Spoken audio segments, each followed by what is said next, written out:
Kas būtu un ko tu darītu, ja es tev pateiktu, ka tev ir atlikuši tikai 10 dzīves minūtes? Par ko tu domātu? Par saviem e-pastiem?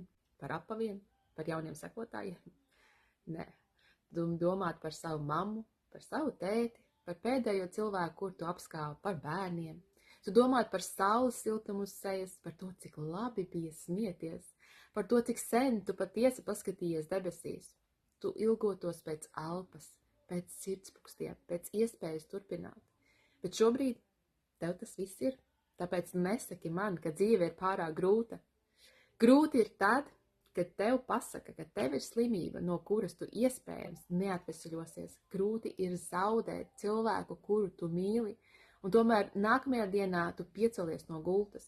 Šis ir vienkārši dzīves process. Tu elpo, un tā jau ir dāvana. Tas nozīmē, ka tev ir vēl viena iespēja mēģināt vēlreiz. Kāds pasaulē būtu gatavs atdot visu, lai tikai nodzīvotu tavu vissliktāko dienu, lai strīdētos kaut vēl vienu reizi, lai pateiktu, es tevi mīlu vēl vienu reizi, lai pamostos vēl vienu reizi. Tāpēc dzīvo pa īstam tagad.